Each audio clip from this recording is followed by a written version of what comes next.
both in our office and also my private priest residence, P.O. Box. One cannot help but be struck by the heartbreak and the sufferings of individuals of every age and circumstance. I don't just read this stuff or hear this stuff at the office, and then when I leave the office, it's goodbye, chai I go to my other life. I'm a priest. Anyone who brings me a sad letter or a broken heart, I don't know how my other ministry people are. I don't know if maybe they're able to shut it off when they go home. I can't. This is my life. You're my life. And I go home and I fast and pray for you and suffer for you. I hope my ministry and workers at my office are not just 9 o'clock, 4 o'clock. Oh, if they come, then they don't come on days, so even though it snows, they don't come to work. I would like to tell someone to go home, but I got to be charity on that. A time for the day off, time to go to work elsewhere, take care of their husbands or kids, any excuse, and they just come for a paycheck. I don't consider that ministry people. Now this is if they would live in the real world, they'd be kicked out in 5 minutes.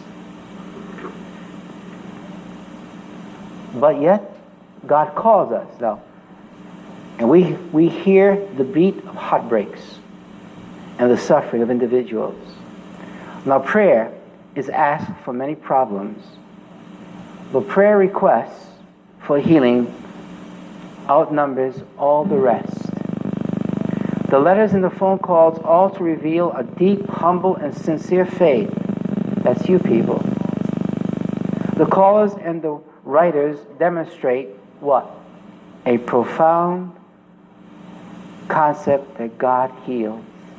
That's why you're here today. I'm trying to describe your feelings brought to us and the great responsibility you put upon me and upon my staff, whom I believe feel these things. We also receive many joyful testimonies, thank God. I don't always hear them. They hear at the office. I hear all the bad news. And we also receive many joyful testimonies by the power of the Lord in the healing that might prove helpful to you. And I'm going to share these other thoughts at my next service. But here's the point I want for you to break off into healing today. I'm calling this Jesus and the Holy Spirit in your life. That's what I try to establish today. I can't come home with you, but the Jesus living in me, through my ascetical way of life, my prayer life, my fasting life, whatever it might be doing for you, my masses every day, my prayer time, even though I'm not at the office, I still say my divine chaplet, maybe not at 3 o'clock.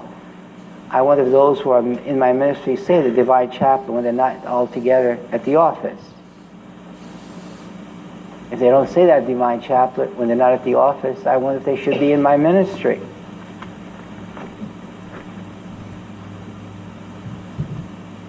That shows that there's just a job. And I'm serious about this because the Holy Spirit is wanting to break through in a world which is perplexed and confused. And you people are serious and good people. You're suffering people. You're the saints, not us priests.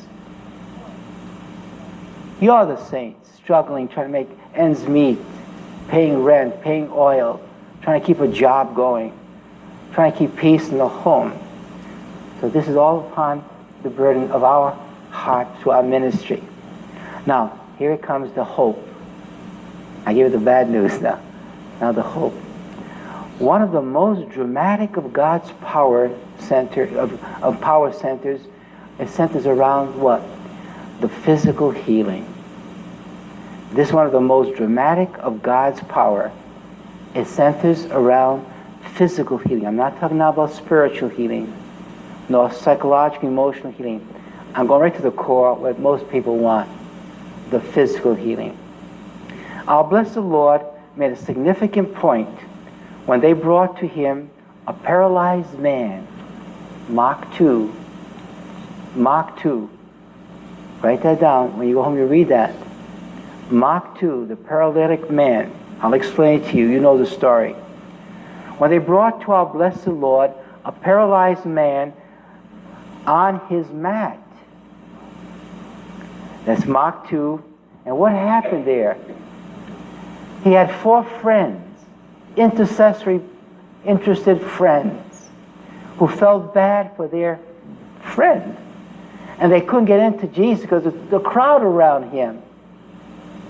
So what do? In Latin we say, necessitas est mater studiorum. Necessity is the mother of invention. So leave it to guys who are charismatic, who are interested in helping somebody. They said, we can't get into the door. We're going to go to the roof and break the guy's house up and send the guy down to the roof. And that's what they did.